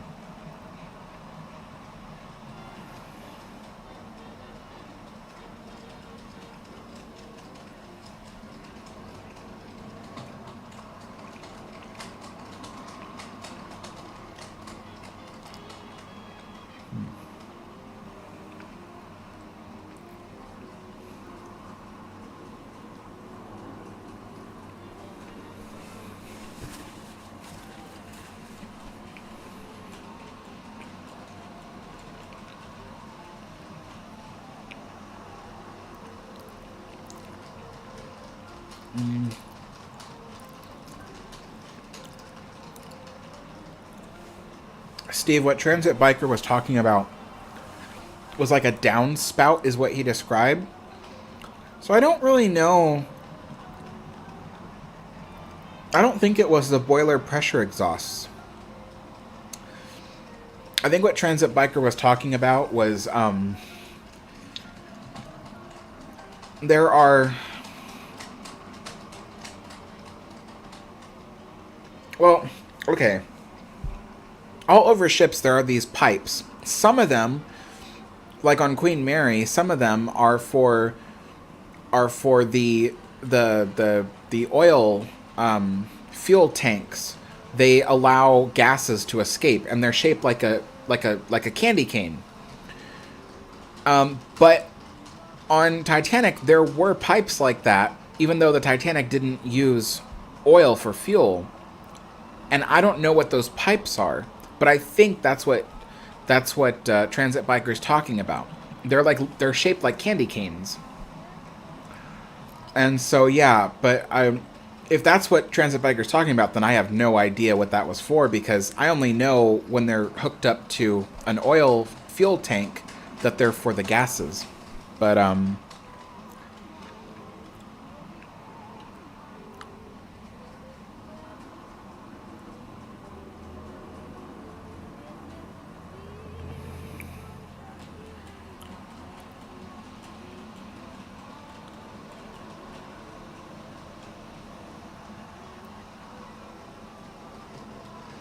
chilling at Frozen North, I meant current boat train services, if any. I was thinking that the boat train would be useless, so we had to...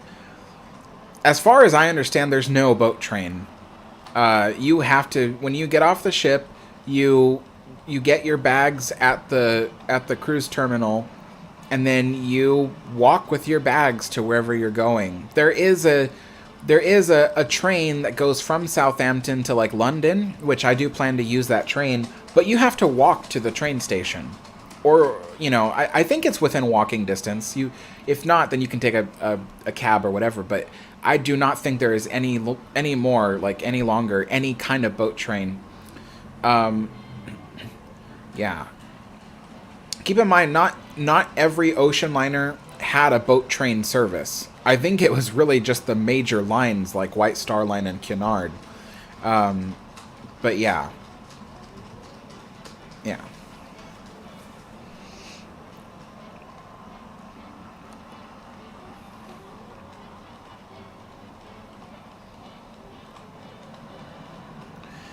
It's a strange loop of pipe off to one side.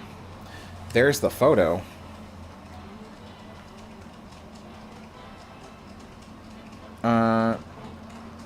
Yeah, Transit Biker, I'm sorry. It doesn't look like the link posted. Yeah, sorry. I had a feeling, because YouTube doesn't let that sometimes. They don't let links post, so I don't see a link.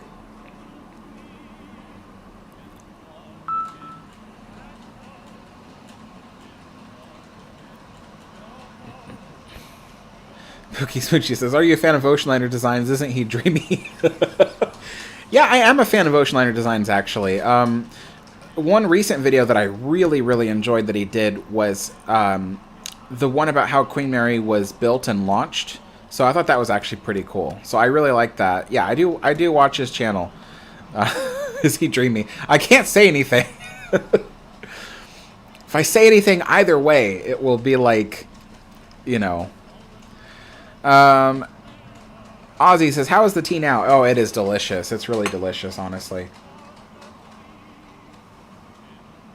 I'm going to pour my next cup now before it gets too cold. I actually have to end the live stream soon. I wasn't planning on live streaming for more than an hour and 30 minutes today, but because I ruined that cup of tea, I had to redo the tea. So, I hope that's enough sugar.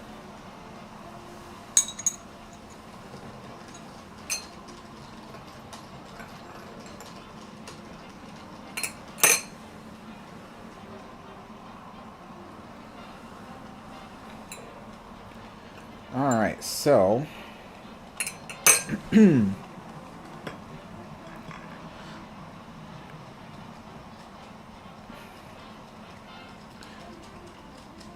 Oh, I didn't know that people died in the lifts on Lusitania.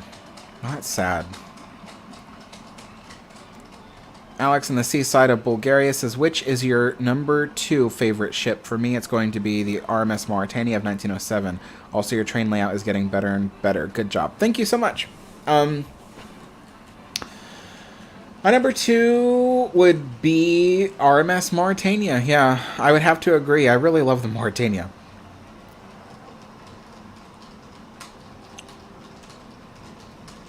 Chase's railway line says, nothing like tea and running trains in the background. Yeah, yeah.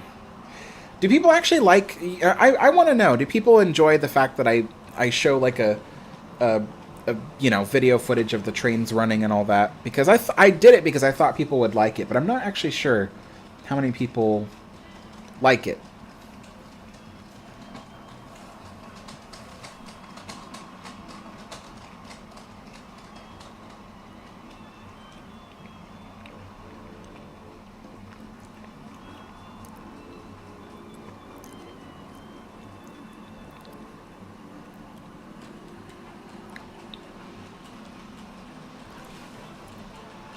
Yeah, Steve, I agree. When Transit Biker said it was next to the steam line, that's the first thing I thought then was, oh, maybe it's for condensation because, you know, if a big, you know, a big glob of water were to form in that pipe, it could escape through the sideline, I think, but I have no idea.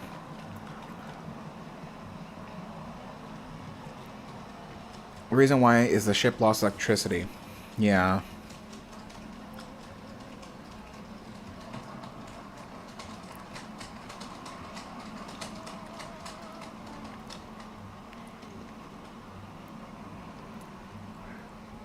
Daniel, yeah, I really like oatmeal cookies as well. Yeah. I don't like them with raisins, though. Yeah. I've made oatmeal cookies before, and I make them without raisins.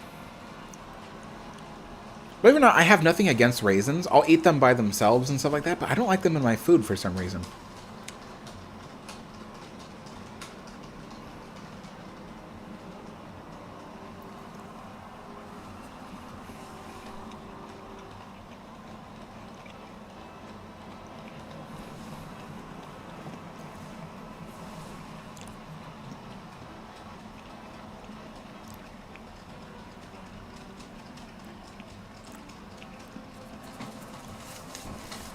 Chase's railway lines says, just wondering, why'd you go with ON30 instead of just HO? The reason is because the trains I wanted to operate are not available in HO scale. I really like these specific locomotives, these specific rolling stock. And I mean it, specifically this. I don't like what is being offered in HO scale. It's not what I want. So that's why I went with ON30s, because pretty much everything I wanted I could buy in ON30. So yeah, that's why.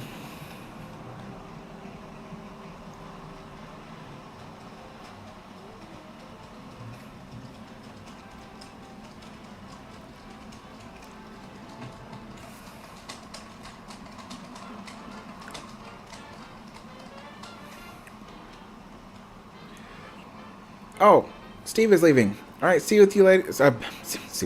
See you later, Steve. Tongue twister. See you later, Steve.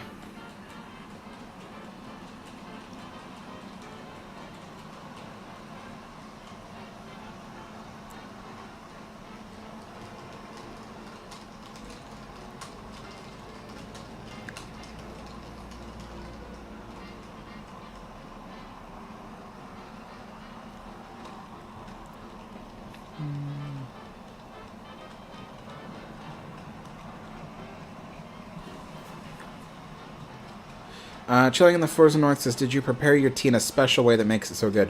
No, I'm just saying it was really... Well, it's, for one thing, Earl Grey is my favorite. So it's just, every time I have it, I love drinking it.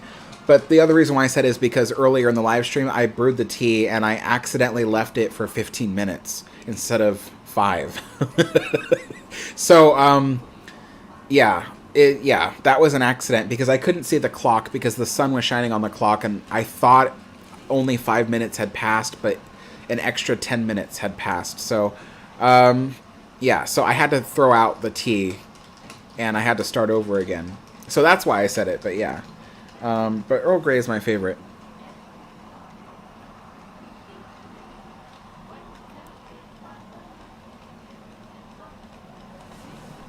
Daniel says, yes, I like the train camera. Transit Biker says, train layout looking good, I agree. Chilling says, I like the train. Keith says, I like the trains a lot. Rayanne says, I enjoy the train. Oh, good, I'm glad. I'm glad I made the right decision. Alex in the Seaside of Bulgaria says, do you think the SS United States is going to be repaired anytime soon? No, I don't, unfortunately. I know they're also... The United States Conservancy is also having a problem because they're currently in a legal battle with the owners of the dock, because the owners of the dock say that the United States Conservancy has not paid them the amount of money that they promised, and United States Conservancy says we have, and so there is an ongoing legal issue. I don't mean to be a downer, but I do not see anything good happening for the SS United States anytime soon. In fact, I think we would be lucky if the SS United States still had a place to dock in the next coming weeks, to be totally honest. So right now is a pivotal moment for the SS United States, because the owners of the dock might want them to get out of there. So we'll see. Thank you, Mark. I'm glad to hear that. Let's see. Jose says, unpopular opinion, Queen Elizabeth was better than Queen Mary. Actually, Jose, you'll be surprised. Your opinion is actually the popular opinion. There are so many people who say that the RMS Queen Elizabeth was better than the Queen Mary. Now, I'm not going to say that that's true. I'm not going to say that that's false, because I think that's really a matter of opinion. And some people really, really love the way the Queen Elizabeth looks in comparison to the Queen Mary and all that. I am one of the big fans of RMS Queen Elizabeth, but I personally, I see something different in the Queen Mary. I just see something different in it. I suppose the Queen Mary looks more traditional to me, so I just like it that way. But, I mean, but yeah, they are both very beautiful ships. But yeah, you'll be surprised. Your opinion's actually the more popular one. Let's see. Ozzy Madero says, would you think that they would let people sleep on the Queen Mary again? Yes. When the ship reopens to the general public, they will have 100 of the hotel rooms available for people to stay in. And then in the coming months, they'll do another 100, and then another 100, and then the last few. Because there's like 330 rooms, I think. So yeah, the ship will definitely, when it reopens, there will be 100 rooms available. So yeah, good news all around. Steve, I might not be on Discord later, only because my dad's coming over, but let's see. Transit Biker says, there's a Discord. No, it's my private Discord. So it's just for me to talk to my friends. I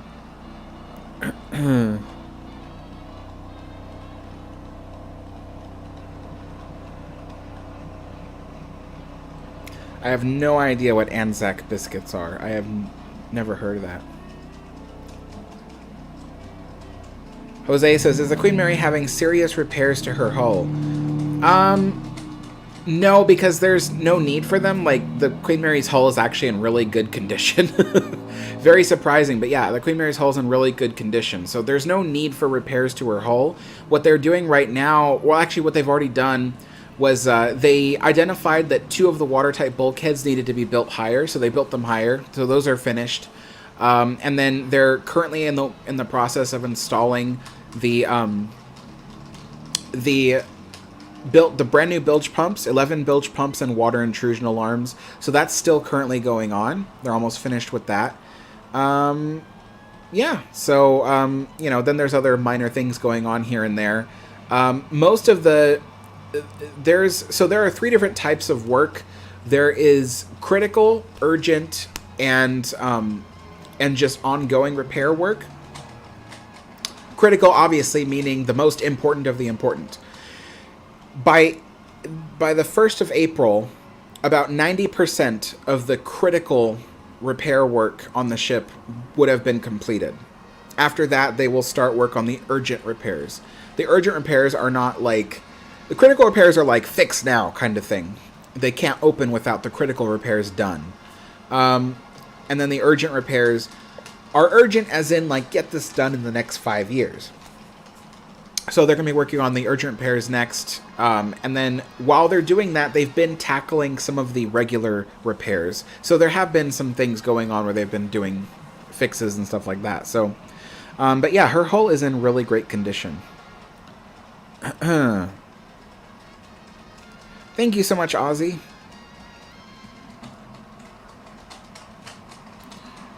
Yeah, Chris, I read your comment earlier about the $7 billion. Yeah, I know. Sorry, folks, if I don't read your comment, it doesn't necessarily mean that I didn't read it. It just means I didn't read it out loud. So, but yeah, I do read your comments. But if you do have a question that I didn't answer, that's probably because maybe that one I accidentally didn't see it. But, would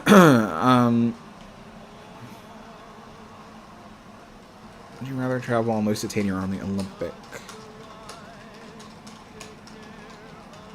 So Alex says, would you rather travel on Lusitania or the Olympic?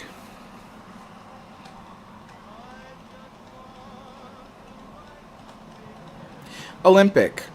Only because I know Lusitania sank. Like, but I mean, if history has nothing to do with it, then I'd say Lusitania, of course.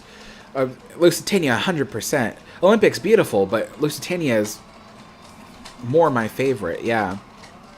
So yeah, I would say if I didn't have to worry about the ship sinking, then yeah, Lusitania.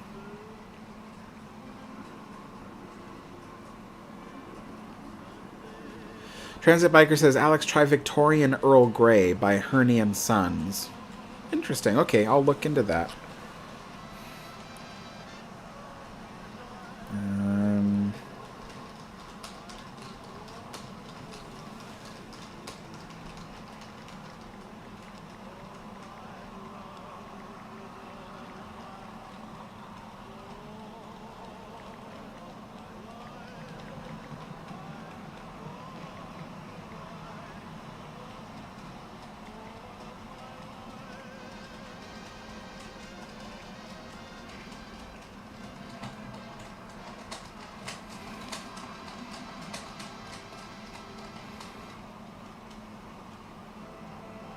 They have London Fog, but I'm not a fan of London Fog.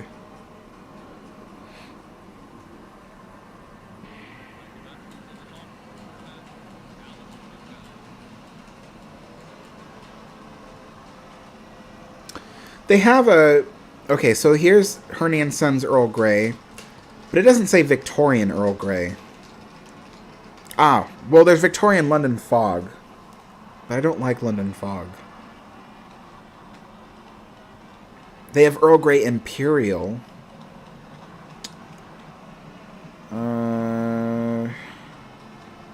More London Fog. Earl Grey Supreme. Regular Earl Grey.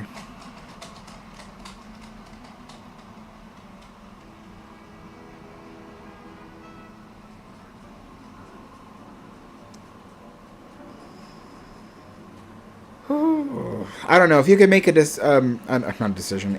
suggestion off of the ones I listed. I don't like London Fog, so if you could suggest one of those Earl Greys, then I'll see if I can get that. But they didn't have a Victorian Earl Grey.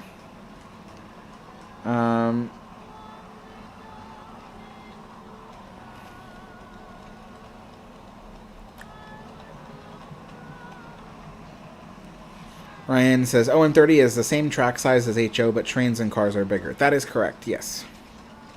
Same track size, but different scale.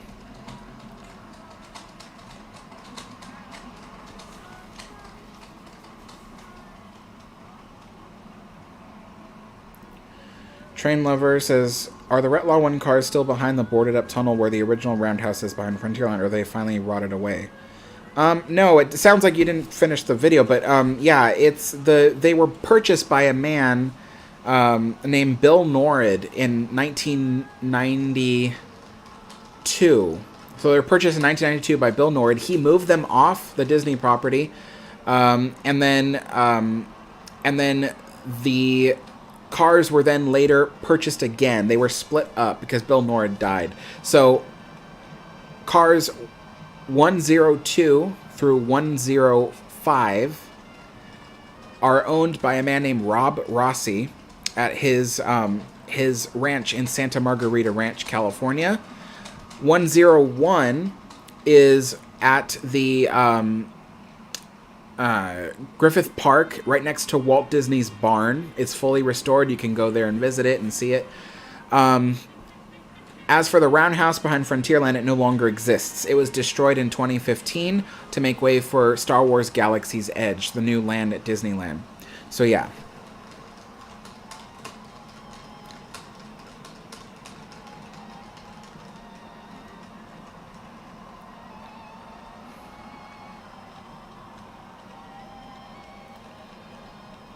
Hello, Evan.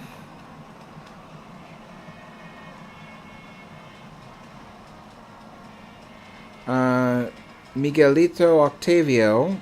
I don't know anything about the Dona Paz.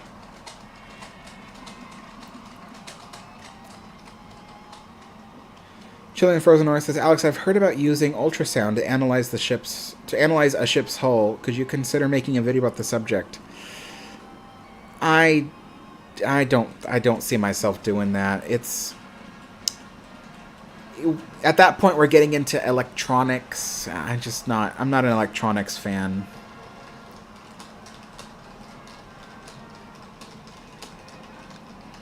Alex says, do you like the interiors of the Kaiser class ocean liners? I like the interiors of the Kronprinz Wilhelm, but the German liners, they tend to be a bit over the top for my taste. Even Kronprinz Wilhelm is still a little bit much, but it is an interesting ship. But as for the Kaiser class, I don't think I do. I don't know. It's just a bit over the top. It's very, like Baroque,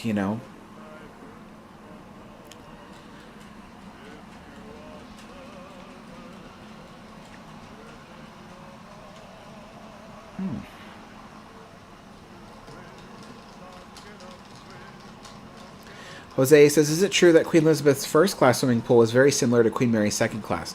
It was, yes. It wasn't like it looked identical. It's just that it was the same idea. It was a certain size pool in a single floor room. Queen Mary's was a room that was 2 decks high. There was a balcony that surrounded the whole swimming pool. So, in that sense, the first class pool on Queen Elizabeth was a lot like the second class pool on Queen Mary.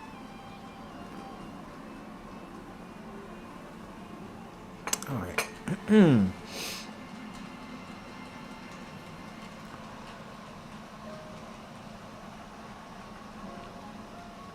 Ozzy, yeah, chocolate chip cookies, and yeah, my friend wiping the cookies on his shirt. Chris says, where do you get your teas from? Amazon.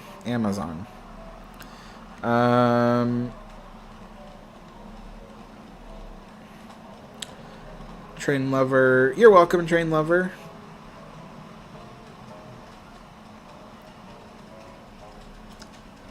See you later, Pookie Smoochie. And I'm going to get going, too, because I have to... My dad's going to be here soon, so I have to get the house cleaned up and ready, and we're going to figure out something for dinner. So, but I do have to get going. Let's see. Jose, I don't know anything about Bremen and Europa, so I couldn't answer that.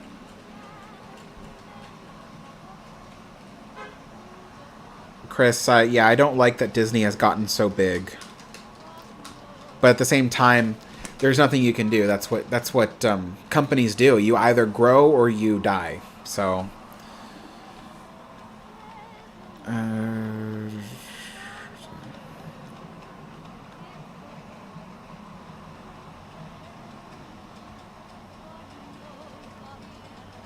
Same goes for Mauretania.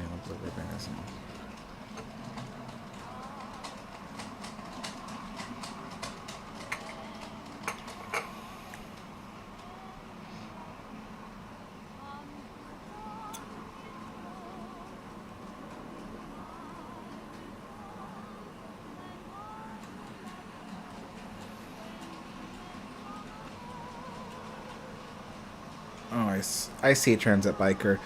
I will, Ozzy. Thank you. And thank you, Ryan. All right, everybody. Let's see. This Saturday. No, I don't know. This Friday is going to be my video about the Forney style locomotive. So if you've always wanted to learn about that, like I have, tune in for that. That'll be this Friday, 1 p.m. Pacific time. And then